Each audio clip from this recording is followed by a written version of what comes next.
All right, welcome back. We are game 3001 in the winter 2020 semester, and we're week 10, part 1 of our broadcast, and it's an intro to tree structures. But first, before we get there, what I want to do is I want to talk about assignment number 3. So let's look at assignments. And for those people who weren't here, I talked about this in lecture this morning. Basically, what you're going to be doing, I'm just going to zoom in here so you guys can see. What you're going to be doing for assignment 3 is working alone, and what I've done is I've changed it to a group of up to 3 people, right? Up to 3 partners, so 4 people, up to 4, right? For this one, use the template provided in class or your own. Your template must make use of a decision tree or some kind of tree structure or state machine as discussed in class. You will create a simple scene that includes your player avatar, a vehicle, a character. You will be able to move your avatar around the scene using keyboard input or some other input device or configuration. Maybe it's a mouse and keyboard. Maybe it's going to be a gamepad. It's up to you. Your player must be able to engage in close combat. This alone is pretty heavy duty, right? They must have a close combat weapon available, right? And includes simple animation and sound effects to demonstrate this. In other words, what I expect you guys to do is make some kind of top-down sprite that has 2 states, maybe they have a sword or some kind of saw or some kind of a punch they're going to do or whatever, and it's just going to be like it could be like 2-frame animation, like not punching and punching, like one of those things. So it'll be like almost like a rapid punch kind of thing. It's up to you. Very, very simple. Let's keep it simple, guys.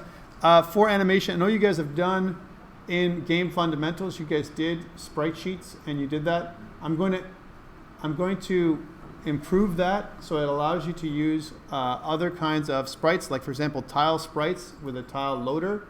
We're going to make that, so we're going to improve on the stuff you've learned in game fundamentals. Okay, let's continue. So your player must be able to engage in range combat as well. So close combat and range combat. That means they can be able to fire bullets. This is a little bit more because you also have to design the bullet to be fired. So it could be some kind of projectile. It could be bullets, it could be arrows, it could be missiles, whatever you want, okay? And then in the direction that they are aiming. So your character should be able to aim in any direction, okay? So then the bullet will follow in that direction, not up, down, left, and right, only all directions. Include appropriate assets and sound effects and maybe animations to demonstrate this. This is worth 5 points. Okay, you must keep track of your player's health status, and this can be done through some kind of health bar, label, or other user interface item. We're going to talk about how to do a health bar. I'll probably create one for you guys. It'll be a little animation, some kind of way of going from a full health bar to a no health bar. You could make this so it is a black texture in the background. On top of the black texture, there is a green texture. And then when your character takes damage, the green texture goes down a little bit or scales from the left-hand side, which means you wouldn't draw it centered. You would draw it from the left-hand side, so it scales to the left, right? And if you really want to be fancy, you can make it do what, I guess, is it League of Legends that makes it flash white, and then from there it goes, you can do like the little effects to make it more interesting for your health bar. I recommend a health bar. It's kind of neat to make it happen. Okay, next. Your scene should include a UI element to display player progression. This could be a score or some kind of progress bar. It's up to you. And then your scene must include at least 4 obstacles. So some kind of buildings, debris, other obstacles, whatever. And when obstacles are hit by the player or by an enemy or opponent, the sound effect will be heard, but they don't get destroyed. There's like you can hear some kind of hit sound. Okay? Okay, up until here, from number 2 to number 7, there's nothing to do with AI at this point. This is all points you can make by making a little game for me. All right, maybe moving things around or whatever, right? No AI. And you've almost passed at this point. Because this is like, I think it's, out of 40, this is like 19 points. All right, so it's pretty good. It doesn't mean a lot. I mean, if you just did this, yes, okay. But, I mean, you couldn't get all this, as an example if you didn't do it perfectly. Now, this is the AI part. You're going to make 2 loadouts. They're going to make a close combat loadout, and you're going to make a range combat loadout. These are the 2 loadouts. So here's loadout number 1, a close combat enemy that is able to engage in close combat. Okay. That means that they're going to hit you with their close combat weapon the same time you hit them. So one question I had earlier today was, how do you make that happen? Is it collision detection? One person came up with the idea of you can make these some kind of bullets that kind of come out along the weapon, and they just have a short distance. They just come out this way, but they're invisible. They're not real bullets. They're just invisible bullets that come up across the weapon, so you can rake a person to the left and to the right. I think it's a great idea, right? You can make a collider, a little rectangle, so that when your object comes closer, it just collides with the other object and you're good to go, right? So you can make it a collider or some kind of radius, some kind of little circle that's at the end of the sword, and if you hit, then you hit. Anything like that is okay. So this could be an enemy vehicle or autonomous character. Include a health bar or other UI element for the enemy that displays their health.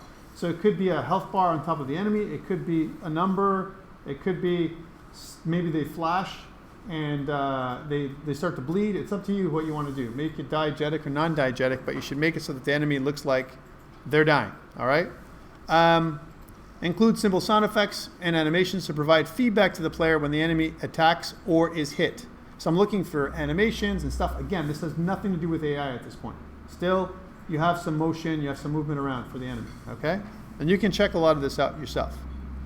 Okay, let's skip number 9 for a second. Let's go to number 10. Number 10 is like number 8, except you're making a ranged combat enemy. They're able to fire projectiles, bullets, or arrows, or whatever. This could be an enemy vehicle or autonomous character. Again, you need a health bar for this person. Yay, excellent. Number 9, this is the first piece of AI you're getting to do, right? For 4 points. The close combat enemy will move toward the player if they have line of sight. We talked about this in lecture. How do you do that? How do you move towards the player? You can use seeking behavior if you want to. You can use pathfinding behavior. You can just move towards the player in a straight line. It's up to you. Or if the player approaches within some reasonable radius, right? So maybe some kind of, you can use grids for this to determine if they're close. If the enemy reduces the player's health below 50%, they will keep attacking. So keep attacking until the player dies, right? However, if the enemy's health drops below 50%, they will attempt to flee. Okay, that's what happens. So pretty straightforward. We talked about that this morning. The ranged combat enemy. They will fire projectiles at the player when they come within a reasonable range. Reasonable range probably related to their weapon, the type of weapon. If it's a shotgun, it would be a closer range. If it's a sniper rifle, it's going to be a longer range, and so on. The enemy will attempt to keep an arbitrary minimum distance from the player. It means it's going to keep away so they can fire their weapon. If the enemy gets hit, they will attempt to move behind the cover. This can be challenging because you're going to do things like, I want to identify cover, where is it, move behind the cover. So this is a more difficult part. And of the nearest obstacle, whatever that obstacle is. So you need to know that there are obstacles. Okay, after a random interval, the ranged combat enemy will move out of cover and fire projectiles at the player again, all right? And if the enemy's health falls below 50%, they will attempt to flee the scene. Okay, so that's the 2 loadouts. Loadout 1, loadout 2. And they're both going to be in the scene at the same time. Okay, you're not going to have them come in separately. Together. They're going to come in together. Maybe from different parts, but they're going to come in together. Okay, bonus. Destructible environment. When you hit obstacles, you can make some more of them, but when they hit obstacles, they have hit points and they can die. They can be destroyed. Maybe you're going to see some kind of little animation effect where they rumble a little bit and they go into the ground. They disappear, or maybe they just crumble apart or explode. It's up to you. Buddy rules. If both enemies are alive, they will not flee until their health status goes below 25%, because they're 2 of them, right? They think they can probably kill you. However, if only one enemy remains, they will go back. They'll follow the 50% rule. Enemies will stay fairly close to each other and concentrate their attacks, or maybe you want to make it so that they flank the player. It's up to you. Some kind of flanking behavior. All right, respawning enemies. If one enemy dies, and there's at least one enemy still active, then a random type of enemy, whether it's close combat or ranged, is going to enter the scene within an arbitrary interval, some kind of time frame. Maybe it's going to be a couple seconds. A couple seconds. If you don't kill the other guy's a new person's going to come in. So almost like an endless arena, right? Enemy loadouts. Create 1 or more enemy loadouts. Additional enemy loadouts. Enemy loadouts can include more health, armor, defense. different firing patterns, dodging ability, physical shield, invulnerability frames, whatever you want. Have these new enemy types to enter the scene after the first 2 enemies have died. Other enemy loadouts can have both close combat and or ranged weapon capabilities. So you can have an enemy loadout, some new ones that have both. They can do what you do. They can hit you as well as they can fire weapons at you, right? And you have to decide when that happens. Again, I want to give 3 bonus points per loadout, but a maximum of 9 points, so don't make more than 3 if you're going to make extras, okay, for bonus. The submission details are fairly similar to what I've asked you in the past. One thing to note is, please, I know some of you forgot to do this, please include a short text document including the names and student IDs of the people you work with and how your simulation works. How does this thing work? Do I have to press a special button? Do I have to do something? You know, what bonus features did you add? I want to be able to mark easily, so please help me out, okay? That's what this is. Any questions around assignment 3? Again, this is due March 27th, so this is out like a couple weeks from now. We're sitting at a couple weeks away, I would say. So it's not so far away. Please don't wait for this for you to start this thing. With up to 4 people, you can assign people to different things. Get assets, create your enemies, create your characters, move them around, position them, create your obstacles. There's lots of work to be done here to help you out. You've got some time. Don't wait to the last minute or else your assignment will not be good. Okay? Questions around assignment 3? No? Moving on. Also, I posted a Gamma Sutra article about behavior trees. I think it's a great little article. It's a little older, but it's not bad, right?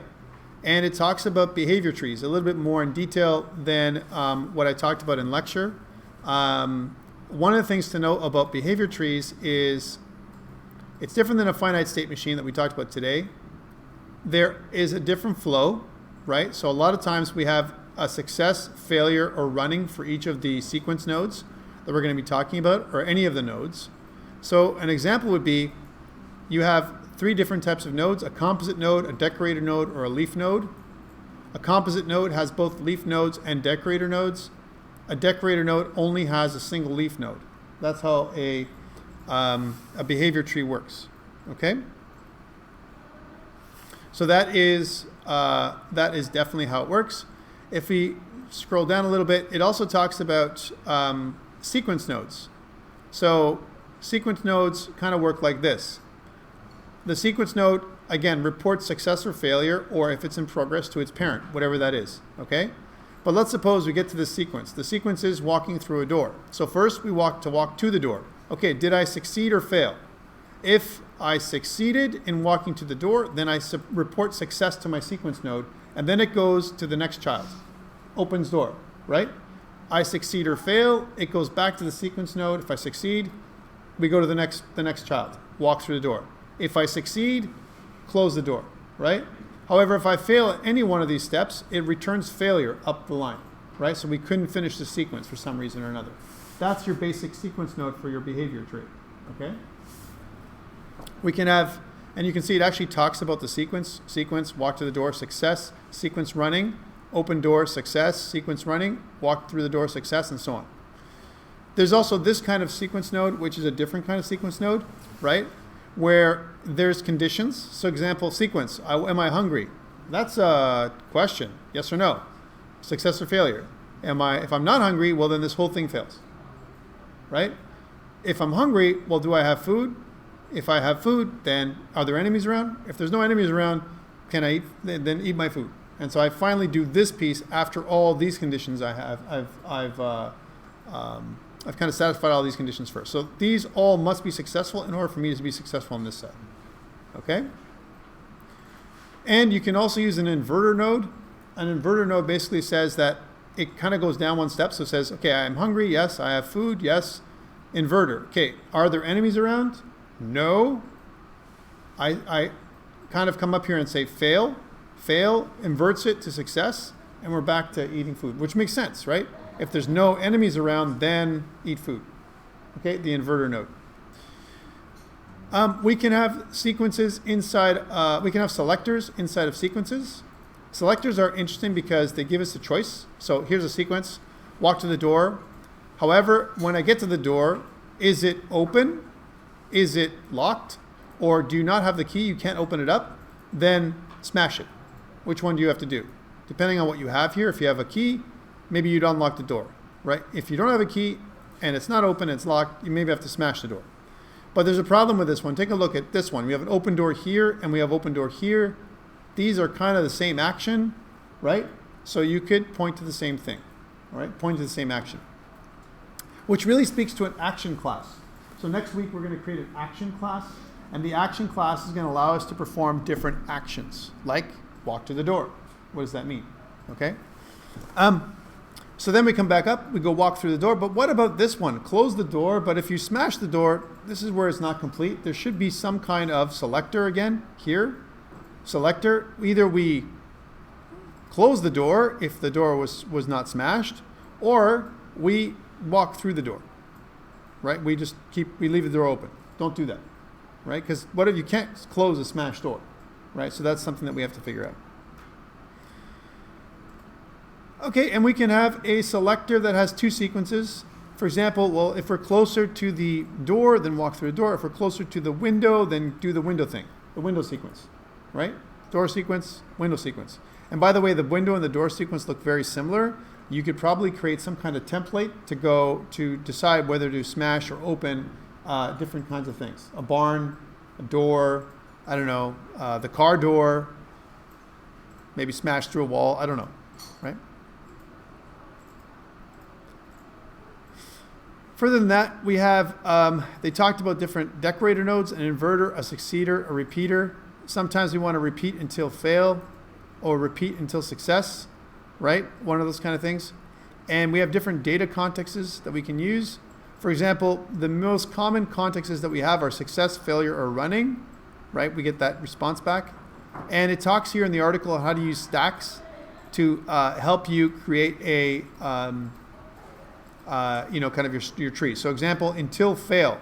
So keep doing this until fail. All right, so again, we go to a sequence. I have an action. Am I successful? No. Yes. Do something. Okay, until now report success back up here, go back down here. And this will keep doing this until you fail doing your action, whatever that is. For example, resource gathering. I want to gather resources. Okay, I keep gathering resources, but what if there's no more resource to gather? I would fail. And so then I keep doing it until there's no more resources, right? Or I keep attacking a character. I keep attacking until there's no more character. The character died. Then I can't attack anymore, so I failed, right? Do this until fail. So this is, you can also do it until success. I keep on trying something until I succeed. It's up to you. And that's really the gist of this article. I think it's a great article to look into, and I've posted it up online for you. Okay, questions around behavior trees again. We talked about them earlier last week, and this week we're going to build it out. Okay, so I've asked you to download this template version 7. I'm just going to reduce this now to normal size. So under our labs, if you look under week 9, you can see that I have template version 7. Please download this, template version 7, if you haven't done it already. And I have template version 7 here. I'm going to copy it. And I'm going to paste this inside GAME3001 in here. So I will just say paste.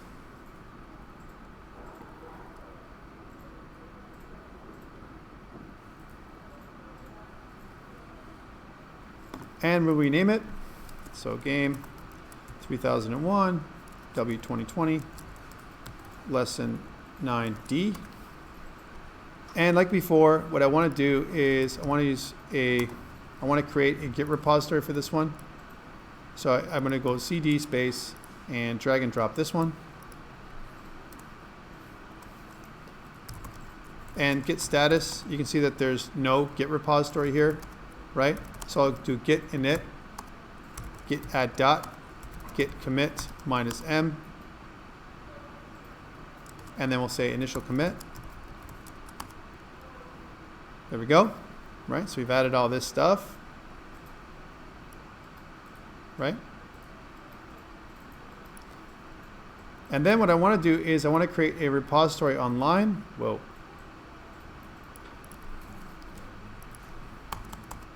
repository online. Let's do that. So we'll go GitHub. And I want to go to George Brown. And I want to make a new one. So GAME3001 in the winter 2020 semester, and it's lesson 9D, right? And I'll grab all this and I'll go back here and enter. And now you should have the stuff we're working on for today with template version 7. You can look here for all the stuff we're doing today. All right, so what is template version 7? Actually, let's bring that back up again. See that? And that's wrong. We should probably change the README file for this one. I'm just going to temporarily bring this one into VS Code for a second. It's just easier to modify the README file in VS Code.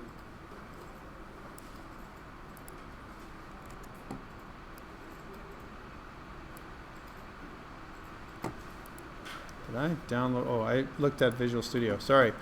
I meant VS Code. I'll be okay. All right, so yeah, so what I want to do is modify the README file so it doesn't say pathfinding for lesson 6. It'll be like lesson 9, and it'll be AI decision making, which is what this is all about.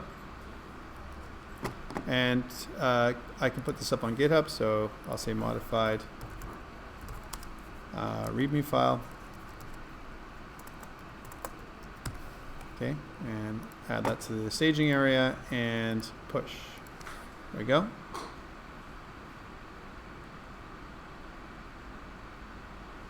Great.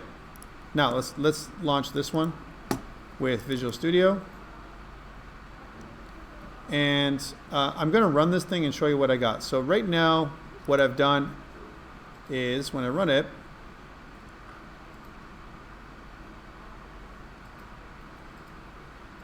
I've gotten rid of the play scene. Well, it's there, but I've hidden it, right? And it just takes me to my little menu that allows me to start the game. And when I start the game, I just have an empty level with a ship that I can move around in any direction. Okay, that's what I have right now. Okay, so there I am. So press 1, and you can see now I have my ship. And if I can rotate my ship by pressing the A and D keys. And I can move forward. I can jump forward a little bit, like hop, hop, hop, hop, like a little frog, right? I'm going to change this movement scheme next week. But basically what this allows you to do is move in any direction. I can kind of look left or look right, no problem. Okay, that's what this does. Okay, so so what have I done? So again, if you notice, I've just got rid of, my from a scenes perspective, I still have the play scene, but it's just here for your reference. Right now I'm working with level 1 scene.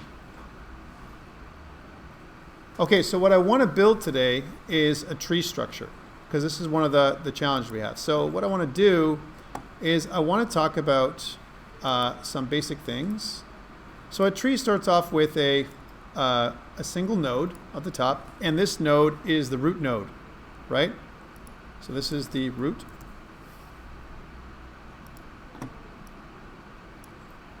Right? We'll put this root node like this. This is the root node. And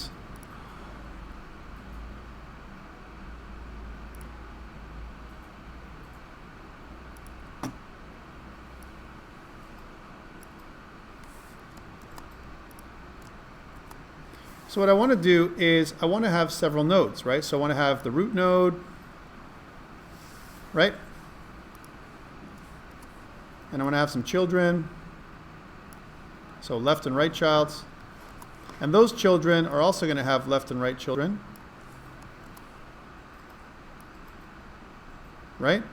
I'll put this a little closer to this one so I can draw them properly. So this is left and right children. Right? Simple tree structure. And maybe those children are going to have children.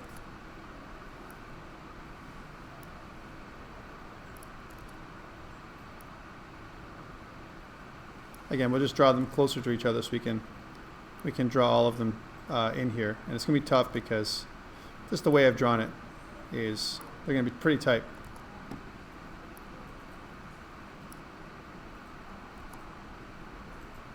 And maybe I can move some of this around to make it so it fits. I'm missing one more leaf.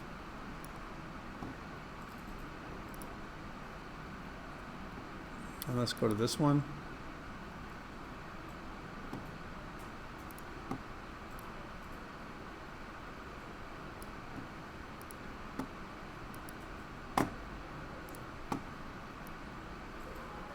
So this one's okay.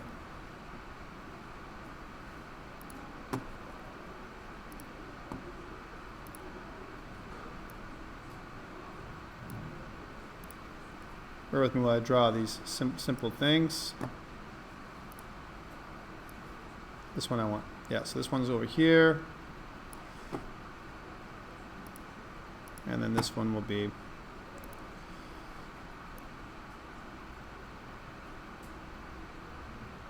kind of over here. I'll make one more.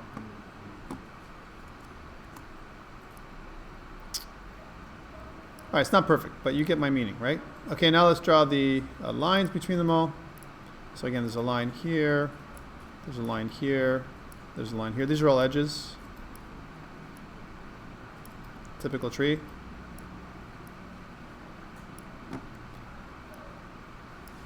So this is our mental representation of the tree that we want to make, right? And this, if you notice, is a binary tree. That means every node has 2 children max. That's what a binary tree is. Okay? Yeah? So we can define the bottom ones as leaf nodes. So leaf nodes. These are all the leaf nodes. Right? Down in here. Leaf nodes are terminal nodes. That means leaf nodes cannot have children. Okay? And you also have the idea of a parent. We have depth. And the way depth is done is, let's make this a little bigger. So this is a depth of 1. And the way you figure out depth is how many edges to get to that level. So from this node to this node, there's 1 edge, which means this is a depth of 1. Okay? But what about depth of 2? So this is depth of 2, this level. And then we also have a depth of 3 in this case. Notice when we make nodes that have more, or trees that have more depth, the number of nodes are a power of 2, right? So 2 to the power of 0 is 1. 2 to the power of 2 to the power of 1 is 2. 2 to the power of 2 is 4. 2 to the power of 3 is 8, and so on. That's how we do how many nodes per level. That's how it's done. Okay? Make sense? Pretty simple. So that's the kind of tree we want to design. And I also want to make it so that the tree has a unique ID for each node. Okay? So unique ID. So I'm going to have an ID of 1 for here. Or actually, this will be 1 will not be there. 1 will be here. Hear me out. This will be 0. This is what I want to do today. So 2. And so on. Okay, so 0, 1, 2, 3, 4, 5, 6. So 3.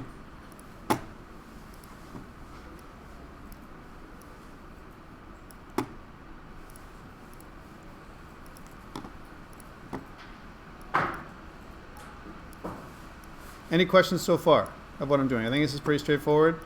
Again, when you think about this, we're talking about a very simple structure, okay, for our tree. We're making a binary tree. That's the kind we're making. You can use this as a search for searching. We can also use this tree structure for sorting. We can use this tree structure for decision making, right? And what I want to do initially is I want to automatically create a tree structure. Next week, what I'm going to be doing is we're going to manually create a tree structure by adding nodes and removing nodes. That's what we want to be able to do that, all right? But we need to talk about this structure at the very least, because this is the one that we need to describe our behavior. We're going to kind of have each node have some kind of behavior attached to it, some kind of data, but the data itself is going to be a behavior class or a function that's going to be executing. All right, that's what's going to happen. We can also have, in addition to the behavior class, we can link other things to it. For example, we can also link conditional, like a selector. So not just a sequence, but also a selector that allows us to decide if that behavior has been triggered. Okay, did I count properly? 0, 1, 2, 3, 4, 5, 6, 7, 8, 9, 10, 11, 12, 13, 14. Yeah. All right, so what do you notice about this, right? You notice that when I have my left and right children, what am I actually having here? I actually have a left subtree and a right subtree. Yeah? Can you see that? So here's the big tree, and then I have a left subtree here, 1, 3, 4, 7, 8, 9, 10, and a right subtree, which is 2, 5, 6, 11, 12, 13, 14. But so if I go down one more step, I have my left subtree has a left subtree, 3, 7, 8, and a right subtree, 4, 9, 10. Okay? So each tree has a subtree. Okay? Until we come to the leaf nodes that have no children. Okay? So that's important information to know. So we need nodes when we create our structure. We need nodes. And we need a tree structure. And I want to label each of my IDs uniquely like this.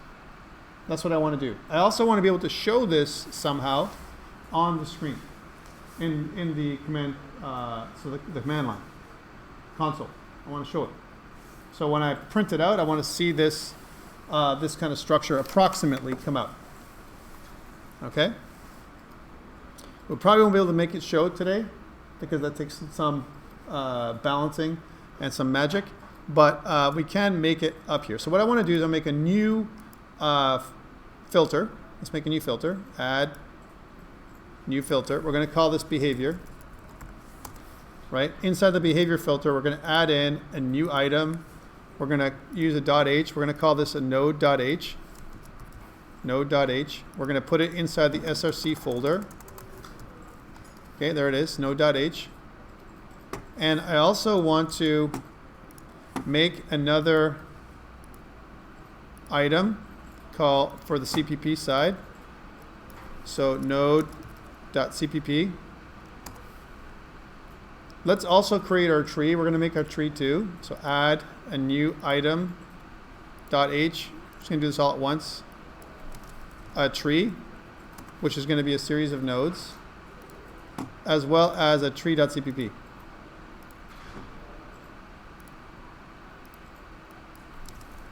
So there is no tree structure in C++.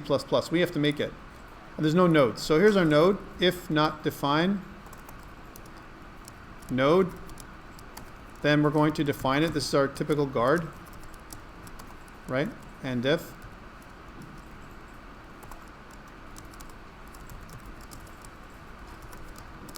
Okay.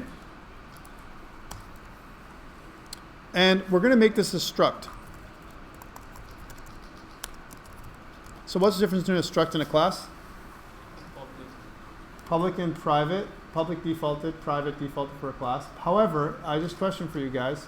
Why would I want to make it a struct? Well, convention makes it a struct because we're not going to have behavior. We're not going to have probably some functions in here as a node. We're just going to include data members. So it's better for it to be public, right? So then if it's public, it's going to be a struct. And the way we'd want it is some kind of constructor, some kind of destructor. Oh, if I can type in a destructor. We're also going to have some data members. The data members that I'm going to have is a node pointer for left, a node pointer for right, You know what? I might as well have a node pointer for my parent too. I want to keep track of my parent. And then some other data members. I'm going to have a Boolean that is root, and another Boolean which is leaf. I also want to have a ID. So one of the first things I want to do is define an integer, which is my ID. This is kind of the handle for the node itself, how I know the node. I can identify the node. You can also, some people call it a unique ID, right? Unique ID. I like to just call it ID. Okay, and then some kind of data. Now the data, we're going to make an integer right now today, but the data in the future is going to be an action. It's some kind of action that we're going to have. So for now, we're just going to make it an int data, some kind of data. Some data, whatever it's going to be. That's your node. I'm going to make my constructor and destructor just do basic things like initialization. So again, what I want to do is I want to click on the class or the struct name and go here and say generate definitions by declarations, which are just going to, oops, I don't want to do that yet. I want to make sure that this one includes, includes node. I didn't do that. Let's try that again. There we go. And so what I want to do with my node, when I create a new node, I want to initialize. So I want to create an initializer list. So the first thing is ID, right? My node ID will be 0, right? By default. Also, my data would also be 0. My parent is going to be null pointer. My left child is going to be null pointer. And my right child is going to be null pointer. I'm just initializing, right? And then I'm also going to have is root is false, as well as is leaf is also going to be false. And I'm just going to break this down so you can see it in one page, like this. I'm also going to make my destructor a default destructor. Are you with me? Again, all I'm doing is making a basic struct to define a node. That's all this is. Okay? So here's my node, just in case you missed it.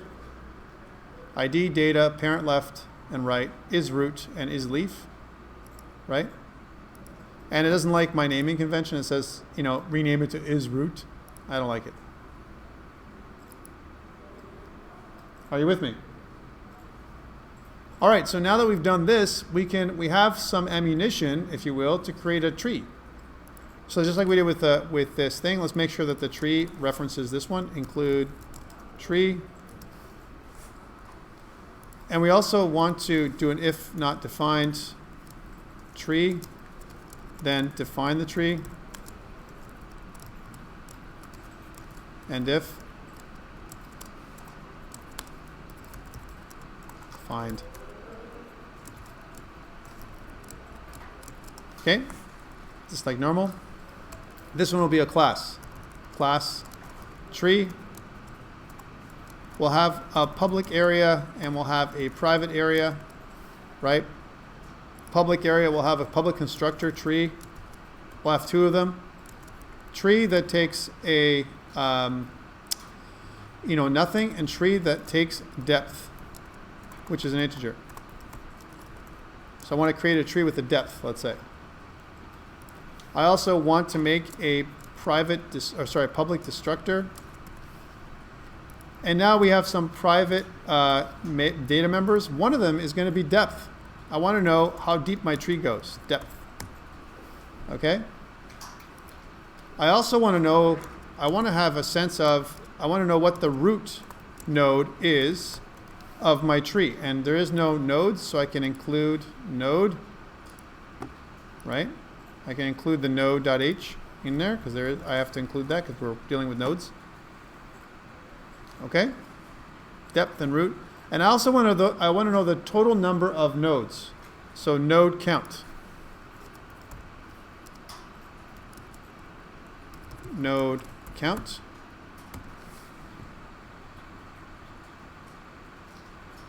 In fact, if we made a real structure, would we want to use this node count as a thing? Like size, the size of my tree or whatever, node count. I might want to make a getter and a setter here later. I want to make a private function that's going to return a node. And tell me what kind of function this is. It's going to be called m_build_tree. It's going to take a node. It's going to take a depth. And it's going to take an ID.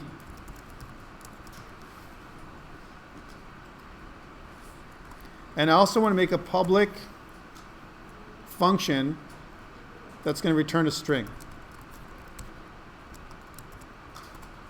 We're going to call this display tree.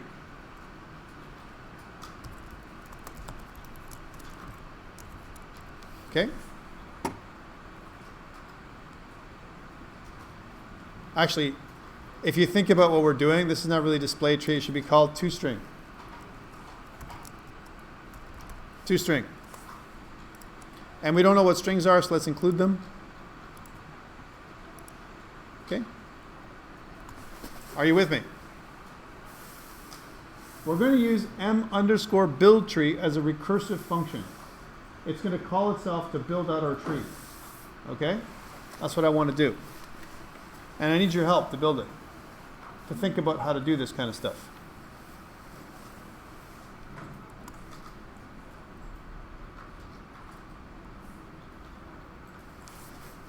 Are you with me? Can I move on? All right, let's go here to the tree itself, the class, and just go generate definitions by declarations, which is going to create this. Again, I'm using R# or C++ to get this done. So for my tree, my default constructor, I just want to initialize everything. So I'm going to say that we know we have a bunch of stuff here.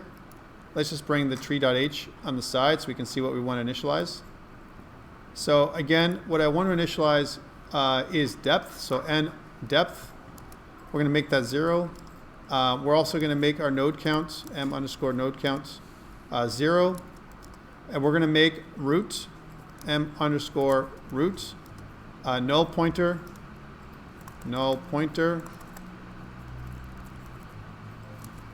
and we're going to set, that's enough. That's all we need, right? Yeah? However, for this, we're going to set the depth to depth. Again, our node count is going to be 0, and m_root is going to be null pointer starting off. However, what we're going to do with it is we're going to say the following. We're going to say that root is equal to m_build tree. We're going to pass in the root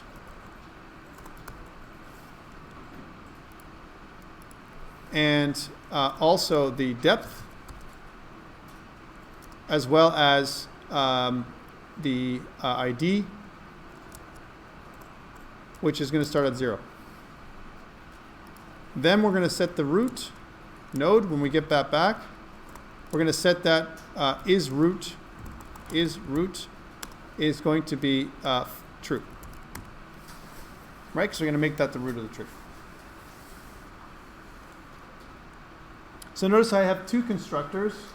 This week we're going to make it so we build out our tree automatically. Next week we're going to make it so we're going to build our tree manually. We're going to have two decisions, left or right. Do you want to do A or do you want to do B? Right? We're going to use our destructor. We're going to make a default destructor again. So we're going to set up a default destructor. Yeah? And then the toString function, just so that it continues to work, I'm just going to return a string right now. I'm going to return the string. Actually, we'll just return my node count toString. So m_node count and I want to go toString. That's what it's going to return right now. How many nodes I have. Okay? All right, now we're ready to write the real stuff. So, how do we write the real stuff? How do I start? Well, I know that when I come in here, I want to create a new node, right? So I'm going to say, well, node is equal to a new node, right? This will set up a new node memory. I want to set up a memory for my new node, right? I want to set also my ID. Node ID is equal to ID. So my ID is set up too. Yeah? Okay, now the base case. Here's the base case for my recursion. If my depth is greater than 0, here I'm writing it for you, but we're doing it together. I'm going to say that node left is equal to m underscore build tree. I'm going to pass in node left, a depth of depth minus 1, and an ID of, well, this is where we're going to have to figure out the ID. I want you to help me out with the ID part. I'm not going to tell you this one. Okay? And the same thing for the right.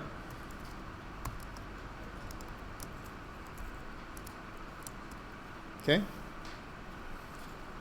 Node right, and then depth minus 1, and some kind of ID. And then finally, what I want to do is I want to return node. Okay? Let's fix these. ReSharper C++ says I could probably make this a const. Let's do that. And I can probably make this a const. Let's do that.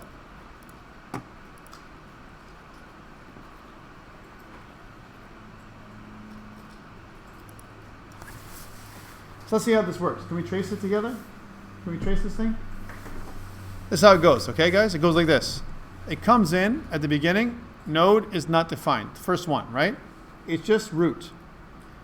Depth, let's say the depth is 1, okay? If the depth is 1 and my ID starts at 0, it goes here and says, okay, let's set up a new memory location, allocate new memory for the new node, okay? My node ID is now 0. Yes, excellent. Is depth greater than 0? Yes. Okay, let's set up our left node. By passing in a reference to our left node here, right, we're going to pass in depth minus 1. So that's 1 minus 1 is 0. And our ID is 0, right? For now. I make a call to the call stack. I copy build tree onto the call stack. That's what I do, right? And now we have a new function again. We're going to come back in here again, second time. Okay, my node is now node left. My depth is now 0. My ID is still 0, okay? So node is 0. My depth is 0, so I skip this part. I make a node, and I return back out here to this point here, the previous call. And then I call it again from my right side. And I do it again. So now with an ID of 1, I have the ability for me to make a tree of depth 1. Okay, let's just do it. So this should work, right? And if I was to go into my Solution Explorer, if I go to my level1 scene.h, in order for me to test this, I need to include tree. Okay, I want to make a new tree. It's going to be called tree m underscore p tree, right?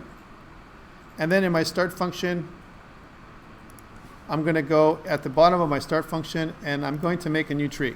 So m underscore p tree is equal to a new tree with a depth of 1. And let us print it out. ToString. And I want to see that out, see out, so standard see out, right? Yeah? Are you good? So depth of 1, let's see what the total node count is. How many nodes should I have if I have a depth of 1? By the way, do I update that ever? I never update how many nodes I have, right? So what I should do is inside of my tree.cpp, at the bottom, after I've added everything, after every node, I should add in m underscore node count plus plus, right? So for every tree, for every node, I add a node. I add one, right? So for a depth of 1, how many nodes should I have? 3. Yeah. The root plus left and right, right? Is that right? Let's run this thing and see what happens. Let's see if it doesn't crap out and give me a problem. Okay? Right now we're just counting nodes. Guys, are you with me? How about the guys on the left over here? You guys there? Yeah, you're giving me a thumbs up. I don't know. Let's see. Hopefully you're paying attention. For person 1 now, you can see that I got a depth of 3. Right? So a total node count of 3. All right? And if I want to inspect these nodes, let's go back to our left-scene.cpp. I want to make a breakpoint here. Okay? I want to make a breakpoint so I can see these nodes. Let's also add some additional things. So I'll say node count. Right? Here's my node count.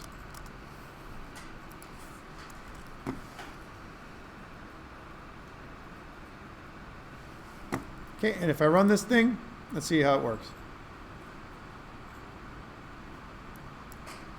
So 1, you can see I come down to this point, and if I look at the tree, if I hover over, I can see that I have a tree. My node count is 3, right? You can see that.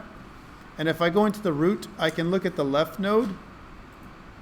My ID for the root is 0. My data is 0. My parent is null. My left has an ID of 0 as well. My data is 0. And I don't have a parent. I never set parent up. And my left and right, I don't have anything. And I don't have anything with is root or is leaf. But it kind of did it, right? Node count of 3. And I can inspect each of the nodes. I can see that this is actually a pointer to a memory location. So if I continue, then you can see that, well, I'm going to get what I thought I was going to get, which is my node count is 3. All right, which means we have to add some more stuff to my tree structure. So, okay, how do I determine if it's a leaf or not? Well, if the depth is not greater than 0, if it's 0, then I want an else statement to say that my node is leaf is equal to true. If there's no more leaves, if there's no more children, right? That'll set up the leaf structure. And for my parent structure, after these have been created, I can point to the node. I can say that node left parent dot parent, right, is equal to node, and node right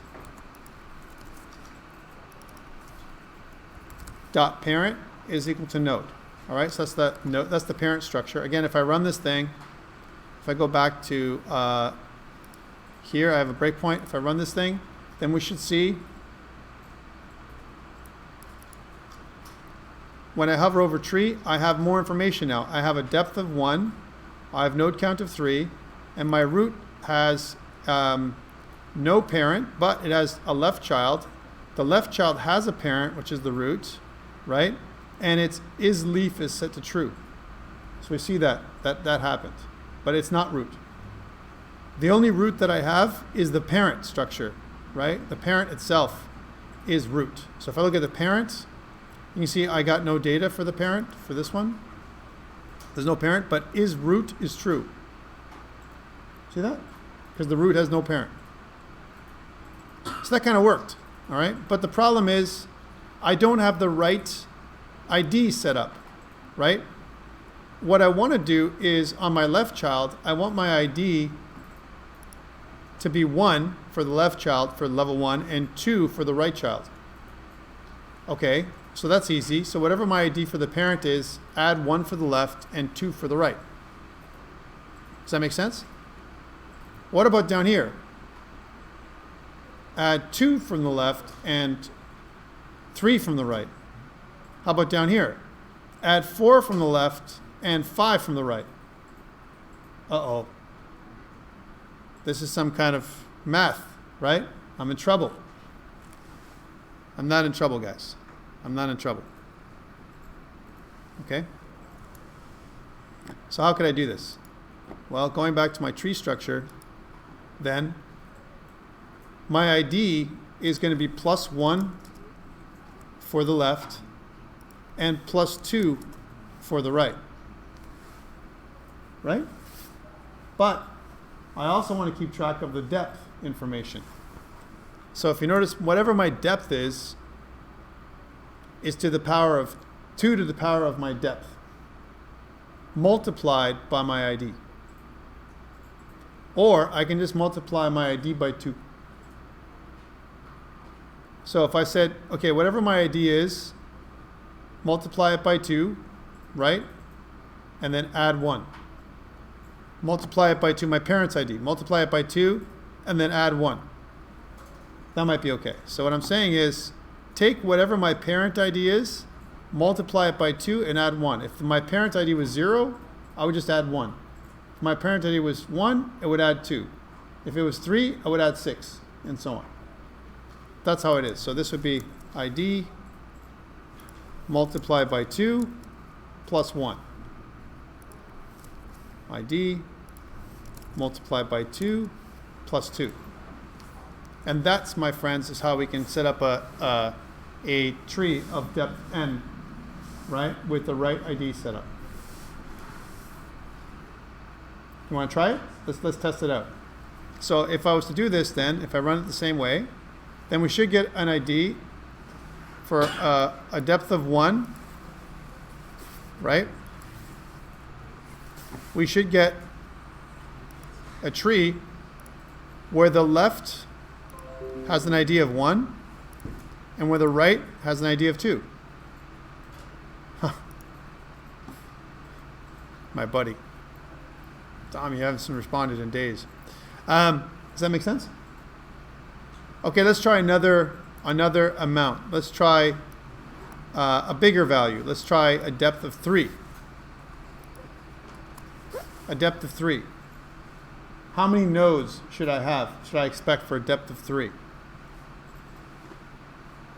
12 and 30.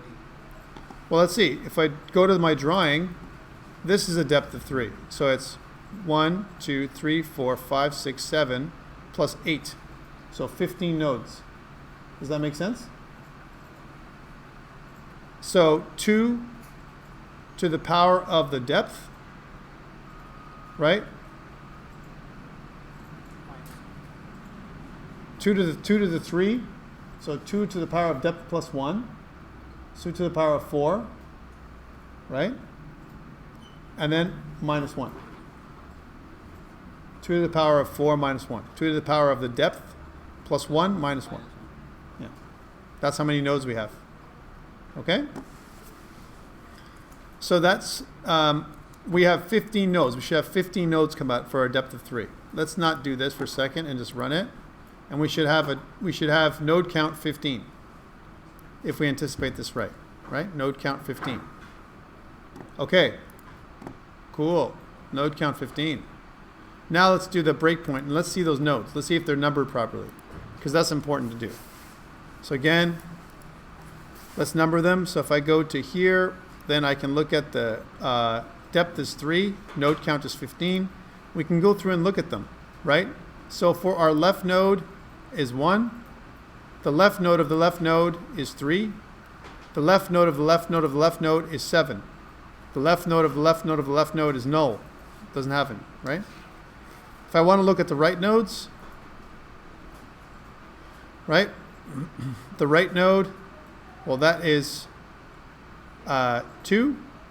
The right node of the right node is 6. And the right node of the right node of the right node is 14. Does that make sense? Did I number everything properly? Did I though?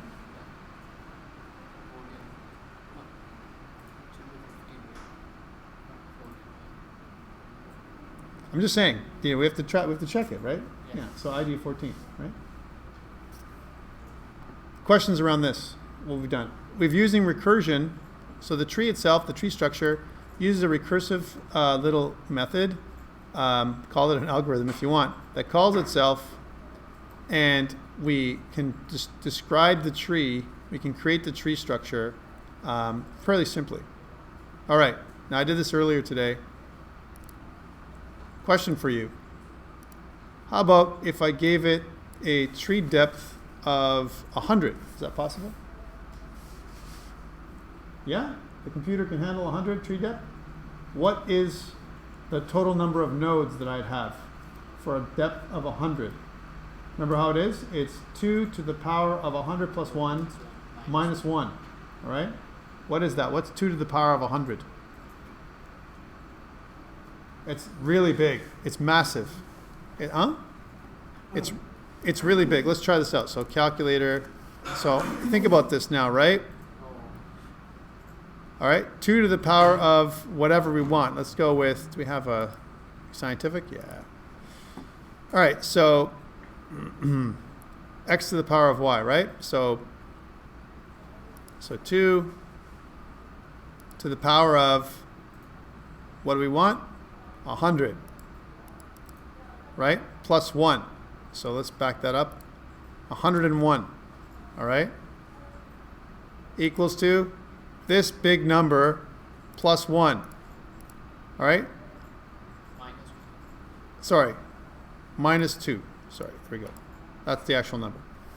Can we hold this number in memory? That's how many nodes we'd have, right? And by the way, that's how many recursive calls. We'd have that many calls to the call stack. Can we handle this memory on the call stack? And the answer is no way. Not a chance. We don't have the ability to do that. So a tree depth of this would be a very, very large tree. Okay? So with only 100 nodes, we're massive. Like it's really crazy. 100 depth. A depth of 100, right? And we wouldn't expect it to be that deep, guys, right? So a depth of 100 would definitely error out, take a long time. How about a depth of 30? How about a depth of 30? Is that doable? Let's even see a depth of 30 if it's doable. So again, calculator. So we're going to say that same thing, scientific, 2x to the power of 31, right? Which is this minus 1. Okay, so that's how many it is. It's we're already 147,483,647. Can we handle that many calls to the call stack? That many calls to the call stack. Can we handle it, right? And this is where recursion kind of falls down a little bit, right? Could we make a structure this big? Probably. We could probably make a structure this big. But what about the ID? What's the final ID that we would have here for this structure, right? It's going to be massive because remember it's going to be like, you know, the previous one plus, you know, again to the power of. So it might be a big, almost as big as this, the ID. Which means we're going to try and store 2 billion, a number that's 2 billion into an integer. Can we do that? Would an integer handle 2 billion? No. So that's going to fail too. Unless it's a long int. And then, again, now you're talking about a much bigger structure. And it'll fail even earlier because the memory footprint is huge, right? So, yeah, that's not possible. So even 30 is not possible. Okay, how about 10? Let's really cut it down. So 10 is possible. All right, so how would we figure this out? So again, calc. So we're going to go again. It's 10,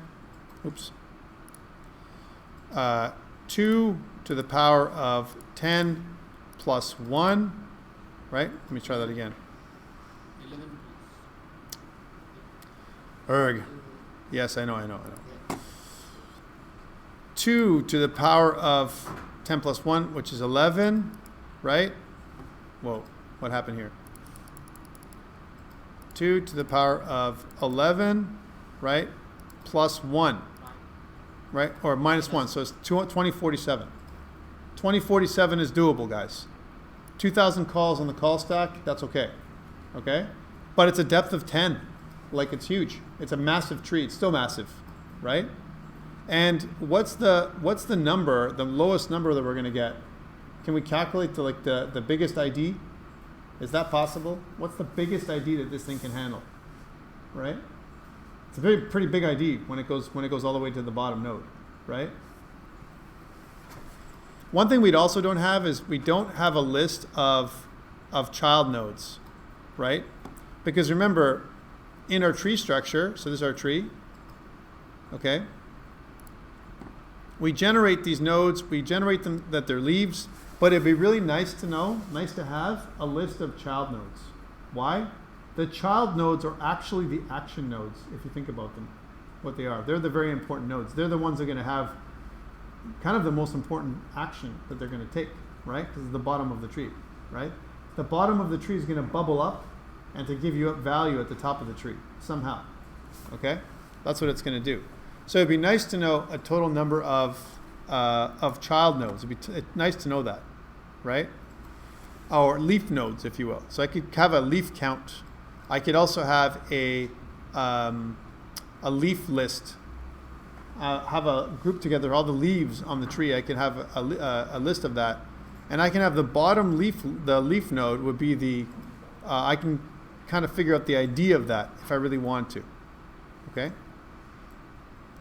All right. So cool. I could do that. I'm not going to. Now let's do this. So I have a tree structure that's a little simpler.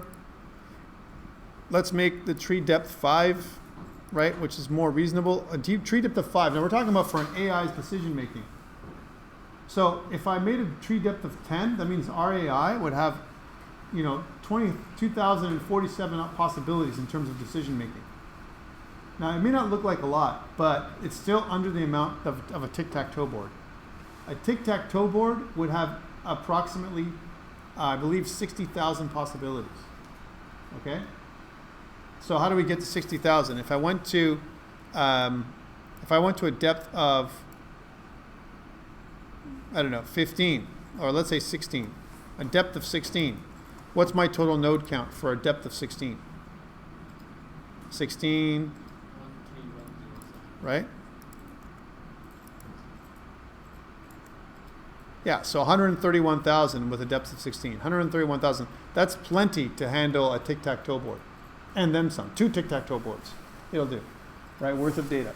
That means I can hold my entire tic-tac-toe board, every possible move for a tic-tac-toe board, I can hold in memory. In here. Right?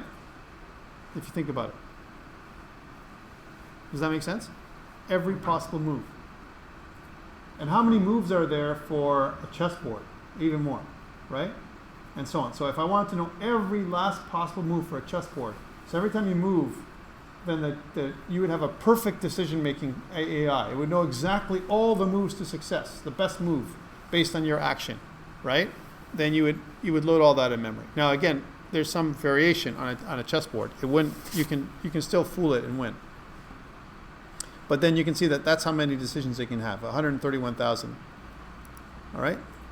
We don't need that many. Let's go back to like a depth of 5, and I want to print out the depth of 5. Okay. So how would I do that with our tree structure? Can you help me build a way of showing these nodes out?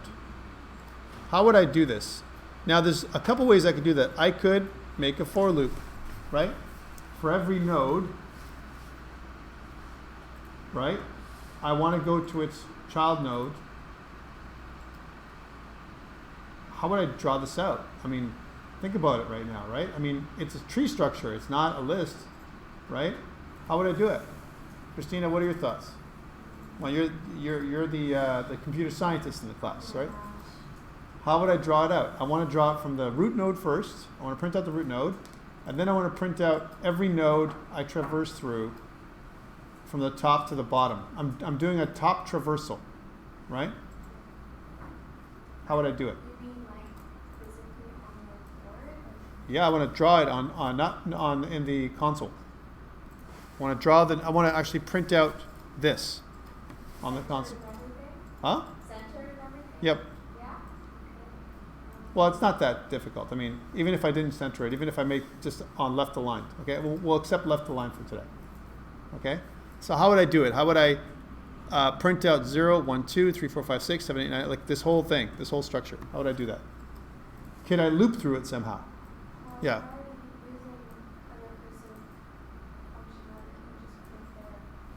printed then. Yeah, you don't need to do another list. Very good. So what I could do is, as I'm building my tree structure, I'm building out the thing I'm going to print. Very good. That's the way you would do it. If I tried another way, if I tried to recurse through the tree, I could do an inverted one. I could print all the child nodes first. Then I could print out, I could print the subtree, one subtree, and then the other subtree. I could do that, right? I could. But my challenge is, okay, so let's try and think about this. Even if I'm recursing through and I'm trying to build this up. So here's I got my node, and then I do my left. Remember that this here, this actually builds my left subtree. So this build left subtree, right? And this one builds the entire right subtree. This does that first. I like the idea that you had, but can't do it here. Because it would do this. It would say, I want to do all my left. It would go left, left, left, left, all the way down. And then it would, right once it goes down, so it would actually do this. It would say this, this, this, this. Okay, then it would do this. And then it would do this, this. Then it would do this. And then it would go up here. Then it would go this, right? On my left side, this, this. Then it would do this, come back up here, and then this, this, and then this. That's how it would traverse the tree. The way we have it right now. Because that's how it builds it. Right? It builds it from left to right. That's how we've done it. And it actually does that. So yes, I like your thinking, but so what's another way to do it? I mean, we could have several lists, that we can keep track of, but I want to be able to traverse the tree. So when I come back here, I want to get a list of remember, I have access to each of the leaves of the tree, right? I have access to all this stuff. So I could go down and say, okay, I want to print the left and the right. And then what I want each subtree to do is print its left and right. So left and the right. And then once I print my left and my right, then go down and print my left's left and right, if I have a tree. And then go do my right's left and right. Okay? I could do that. Let's try that. So again, it's a recursive function. It's a traversal of one way or another. I want to traverse through, and I want to call a way of kind of building my tree string, if you will. That's what it is, a tree string. We'll make it another private function, and we may change it later. Okay, so again, I want to look at tree.h. Here's my tree.h. And I want to make another private thing that's like, let's think about what this is going to do. First, we'll make it void for now, okay? M underscore, and I want to build like tree string. So build tree string, almost like I want to kind of put it down. I need a couple of things, right? I need to know my node. Okay, I definitely need that. So I start with a node. And it definitely has to return a node. So this has to return a node back. So let's start with that first. Can I build a tree string with a single node, no depth or ID? Because I already have depth. Depth is being stored here, so I don't have to pass depth in anymore. All right? So this is after everything has been built. Okay? Cool. So how do I build the tree string? Well, I want to set up a string, right? And maybe what I want to do is keep the tree string. By the way, how do I keep track of the tree string itself is going to have returns, right? A \n under every level. So it's going to keep track of that stuff. And I want to keep it as part of the tree itself, right? So that means that in my tree.h, let's move this closer. In my tree.h, I want to have a tree string that's here that I can print out. An easy way of printing that out, right? So again, let's call this tree string. So std string. We'll call it m underscore tree string. There's my tree string. we should initialize this just like we've done everything else. So inside my tree structure, just like we've initialized root, we'll initialize tree string to an empty string. How do I do that? How do I make an empty string? Can I do this? Right? Is that good enough as an initializer? Yes?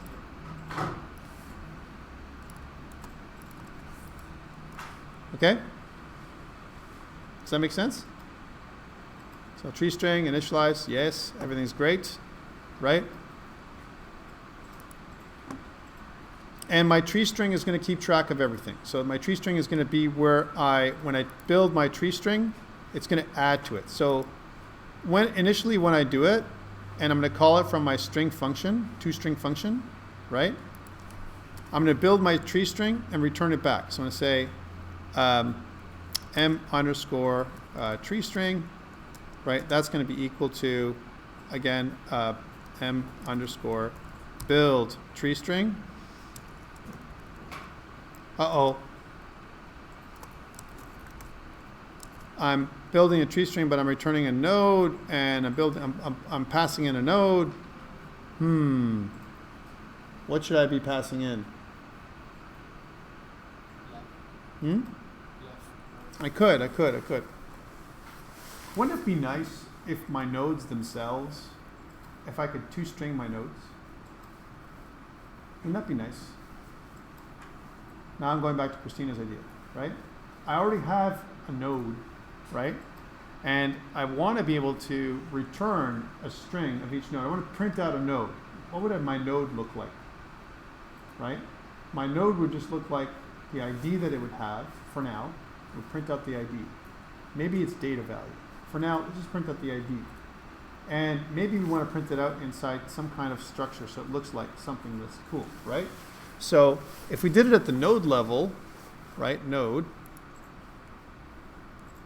then in my node.h, I could have a string, and the only function that the struct would have was a toString function. It's still, I mean, again, you can think about it as a struct, but once I start thinking about a function, my tendency is to make it a class, just because it has a behavior, right? But it's such a small behavior, it's a toString behavior, so I'm not really that concerned. And it's going to be public anyway, so again, there's no private members. I'm pretty cool as a struct, okay? So again, I want a data member, but this data member there's no data member. It's not going to remember anything. It's just going to print out the string. Right? It's going to convert the ID to a string. That's all it's going to do, okay? So again, and we can do other things if you want later on. I'm going to have a function called toString. So again, it's going to return a string, right? And we know that there is no string that we want to leverage this string. We're going to call this toString.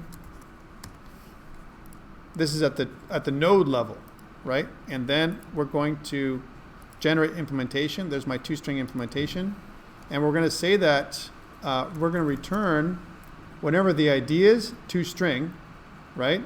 Plus some kind of brackets or something. So how do we want to make this? We want to make it round brackets for the node and the ID. Do we want to pad it somehow? Like these are the things that we can do. We can kind of think about, some kind of padding, right? But for now, what I want to do this, return this, and I want to add in the ID. So ID.toString, right, plus this. That could be a way of printing out the actual object itself. Okay, so that's each ID is going to be printed out for now. That's what the node ID does, is prints out that thing.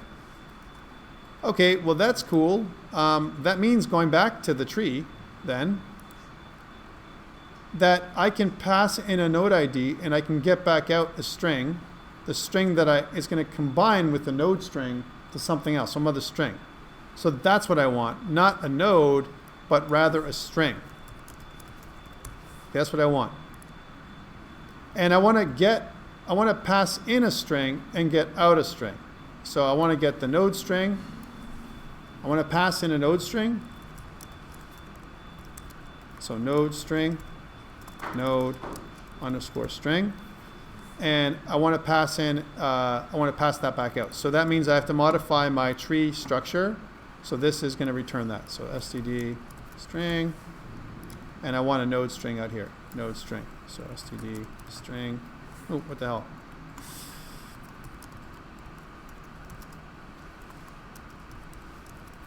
Okay. That's what I want. I'm back to this now. So when we build string, then we want to pass in the node string, and we want to start off with the first node, which is my root node, m_root, right? And then toString. Okay? So when I pass in my root toString, I'm going to start off with a string, and once I pass in my root, then I can keep going, right? Is this okay?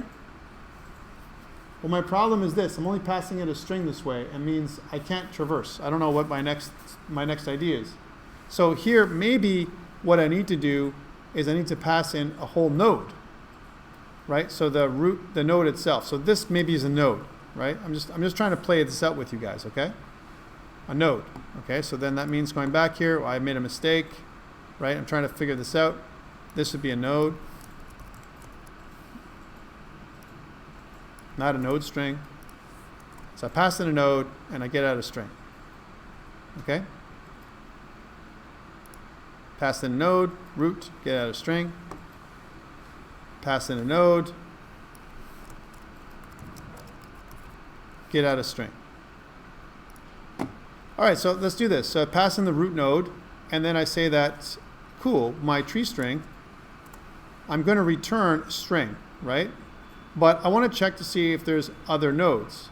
So I'm going to say that my string, because I'm building my string, right? And I want to return a string out. I want to do this. I'm going to say, I want to return whatever my node string is, right? Whatever that is, node string. I want to return that out. Node toString for now, okay? But I want to check. I want to say something like this. If my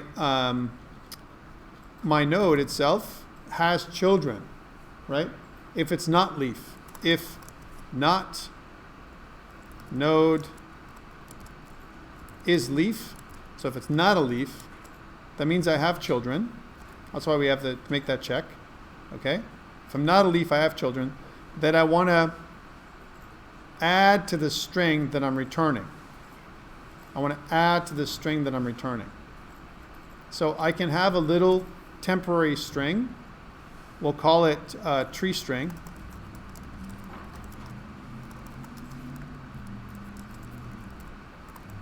Tree string. Right? And I'm going to start off with that being the node string, toString. Okay?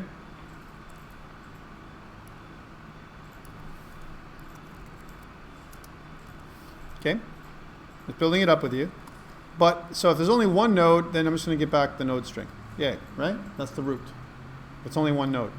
However, if node is not a leaf, then I want to add to it. I want to say that I want to traverse down, and I want to get the node from the left and the node from the right.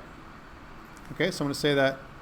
All right, so I'm going to say node left, right, and then toString, right? And I want to build up this one. So I want to say that tree string is equal to plus equals to my node string, right? Now, I want to add in a \n if this isn't true. So I'm going to say that tree string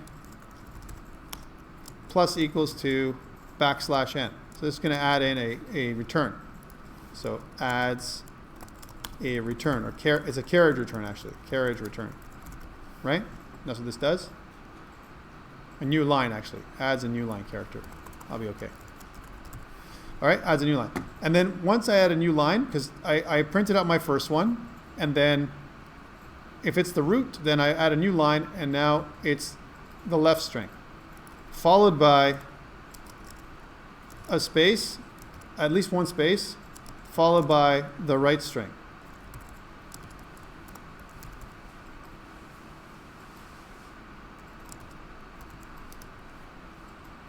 Okay? All right.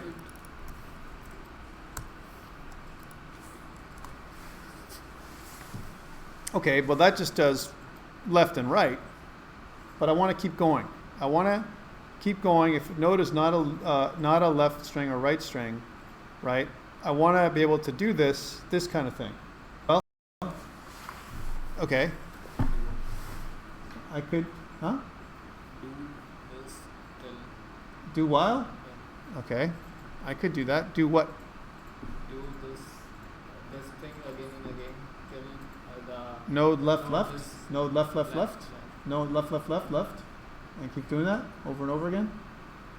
That's going to be tough, right? I mean, I could code it, but what is another way of doing that? I could, for each node in the tree, I don't even know how many trees I don't even know how many nodes I have. I have a node count, right? I could do a for loop, and I could count down. I could do that, and I can keep going all the way down. Like, there's always ways of doing stuff when you don't have. I can always do something recursive with a loop if I want to, kind of code it with a loop. But I want to do the recursiveness, and I know that this passes back a string. Okay.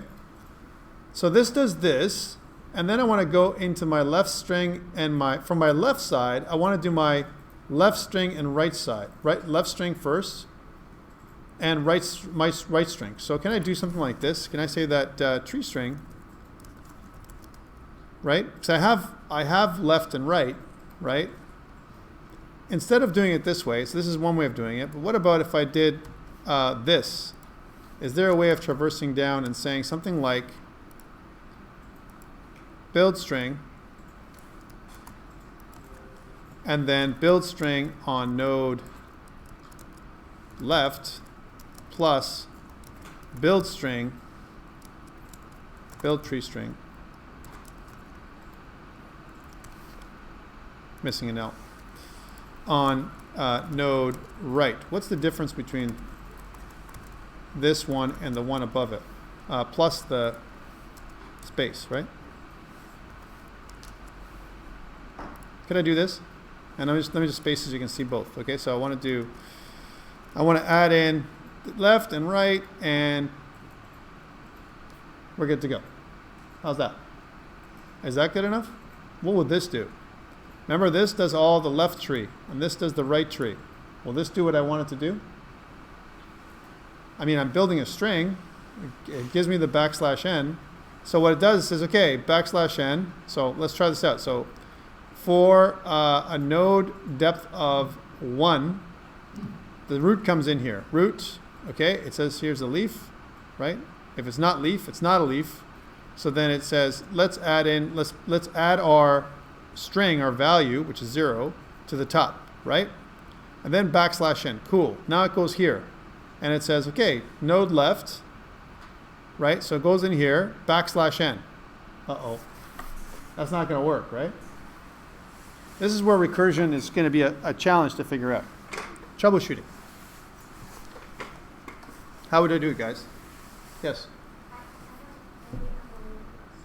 Yes? But because every node has a depth, would it be simpler to scroll through every node using their depth and print out lines based on them having the same depth? I love it. That's a great idea. All right, so how would you do that? Does the node keep track of its own depth? No. Nodes? Nodes. Does the node keep track of its own depth? Keeps track if it's a leaf or not, right? And I can print out the leaves first, but it doesn't keep track of depth. I could keep track of its depth. We haven't done that yet. But if I did that, let's suppose I kept track of its depth, right? So depth of 0, depth of 1. So depth level, more or less what I'm talking about. So all the depths are the same. Then I could track to see all the nodes. But one thing I don't have is I don't have a node list. I don't have a list of all the nodes. I just have a way of traversing all the nodes. Like I have nothing like that, right? So I don't have a node list necessarily, right? But it would be nice if I can get to that one node or all the nodes on a certain level. That would be perfect, right? Yes? The what? I could do what? It goes to the other You could do that. But we also have parent. We also have parent, right?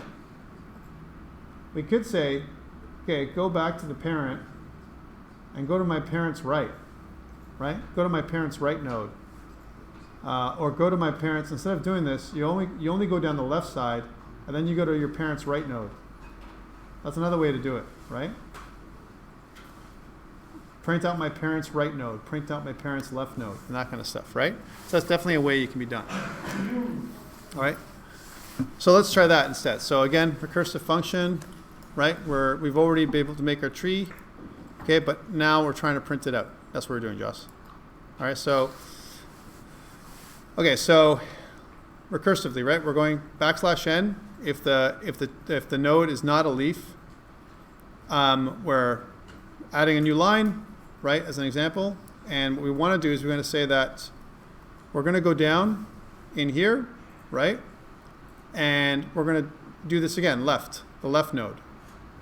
So this is the thing. If it's not a leaf, right, what we want to do is we want to go down to, if we come back down to this case again, where we add to the node string, to the tree string, right, we want to kind of come up one level and go to the right. So we want to do the right at all, right? We don't want to do this right part. We just want to do the left part. Go to the left side of the tree, right? And then we're going to go to the parents again. Let the tree itself, let the leaf do its work somehow, right? So if I only recurse on the left side, it would look like this, right? I'll go down to here, right? And I'm at this level. So I come in. Let's say my node. I have a parent, right? Now I have a parent. It's not a leaf, but I have a parent, right? So if not node is leaf, then do this. But let's say I am a leaf. Let's say I am a leaf. Then I have a parent, right? I have a parent. So that means I'm going to add. I'm going to take my leaf, and that's what I'm going to return back as a string. I'm going to return that back as a string, right? So tree string. Well, that's what this is. This is returning this thing back, right? Plus, I'm going to add in my other side. So I'm going to say plus. I'm going to go back to the parent. So node parent. And then I want to go to the right. Node parent's right. Basically my sibling is what I'm going to go to, right? Dot toString. Right? toString. I want to add this to my tree string.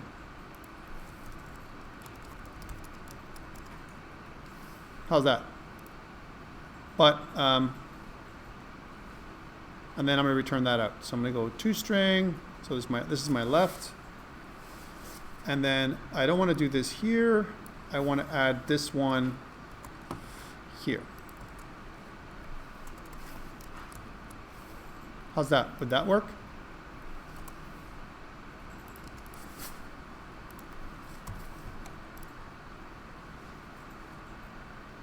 So again, let's follow the logic here. So again, if I'm the root node comes through, prints itself out.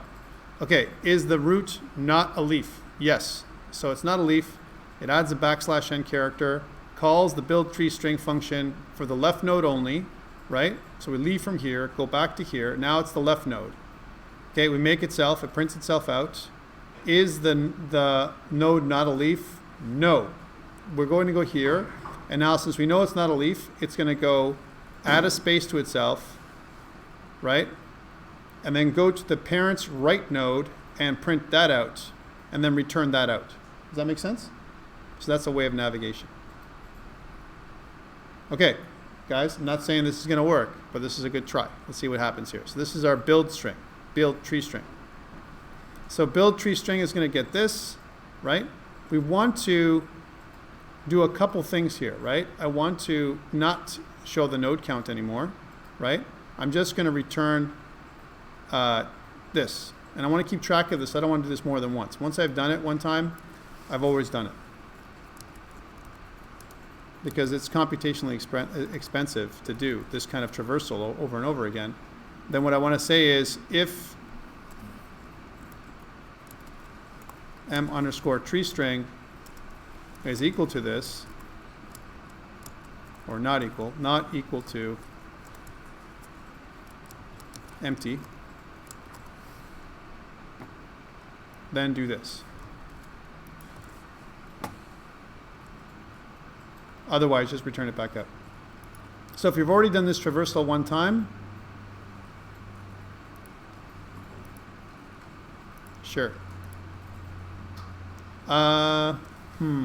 Yeah, that would work.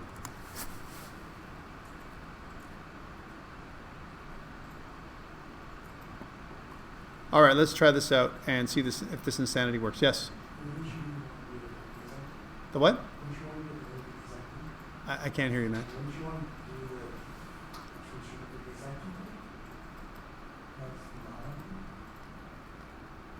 It's empty, yes. It is empty. If it's empty, then do this. If it's not empty, then do this. Yes, that's correct. All right, so now let's go into our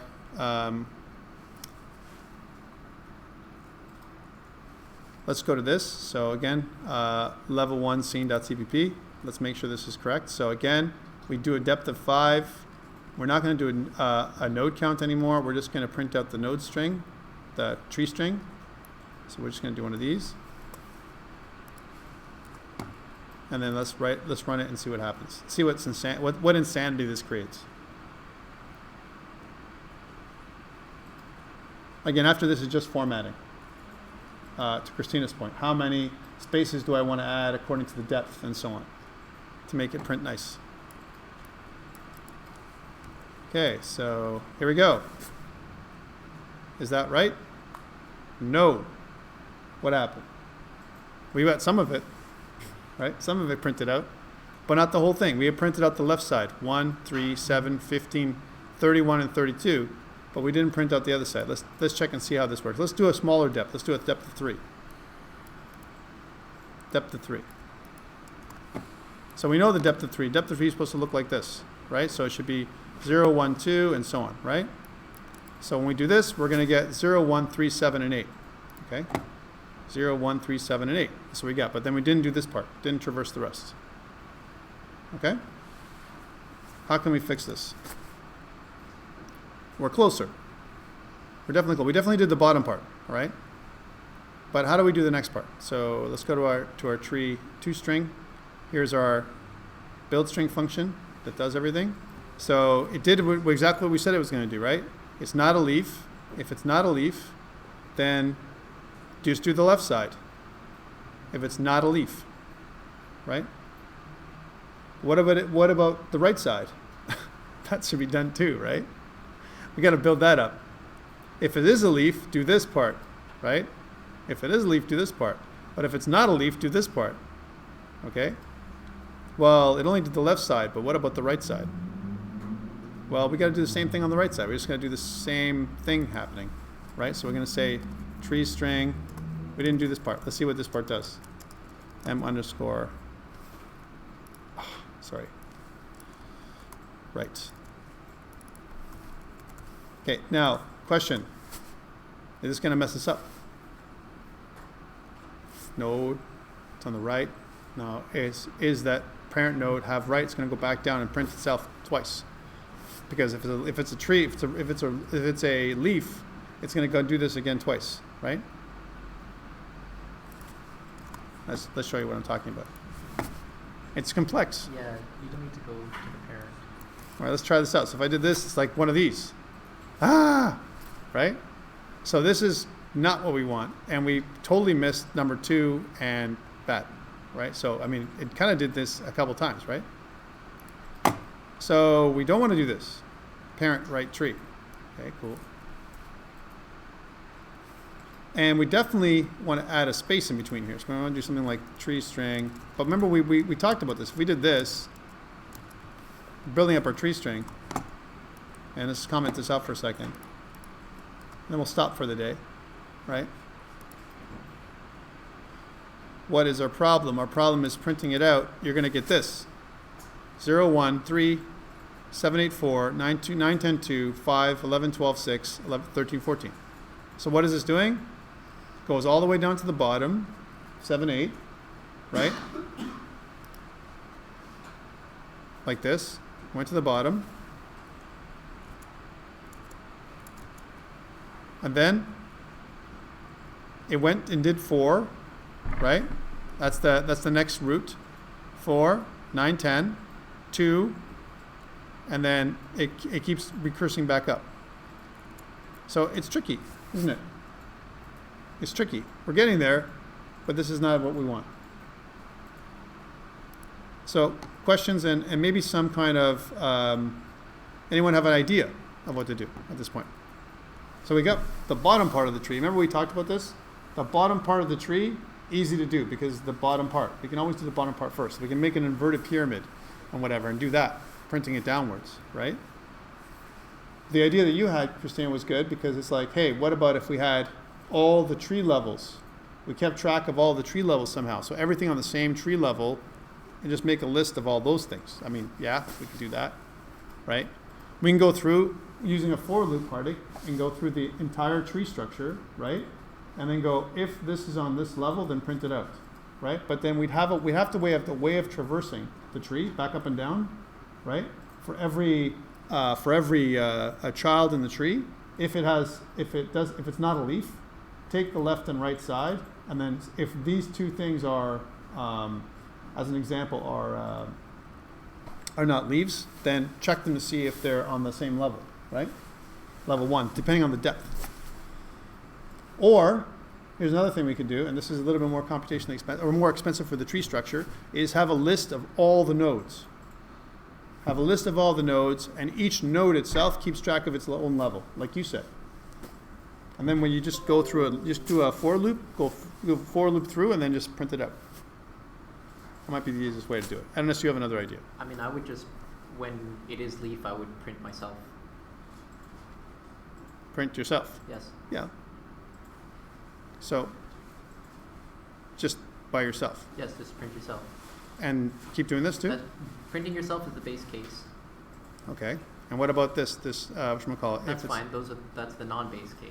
Okay, left and right, if it's not a base case. Else, if it is a leaf, so if it is a leaf, just print yourself. Yeah.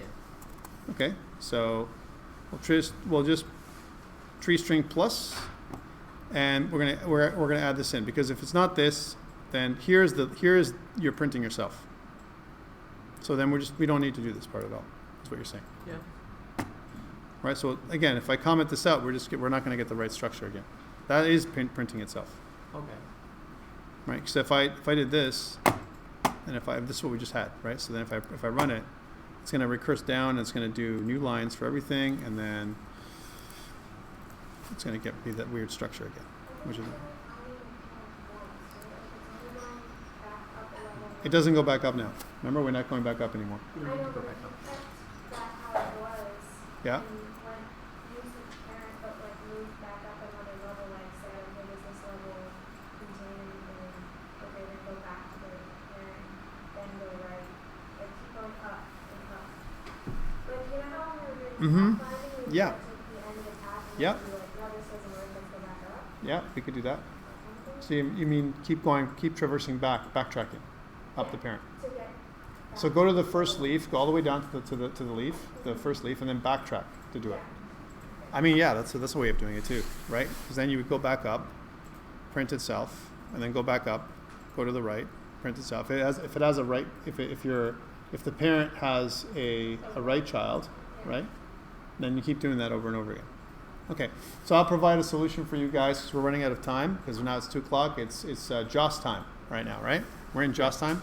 I'll provide a solution for you guys next week. Otherwise, next week, remember that don't wait for assignment 3 to start. Assignment 3 is a bit bigger, a bit chunkier.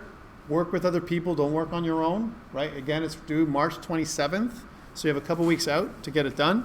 But you should start it today, as soon as possible, all right? Or else you're gonna run into some challenges afterwards. Okay, guys? Otherwise, thank you so much, and I'll see you next week.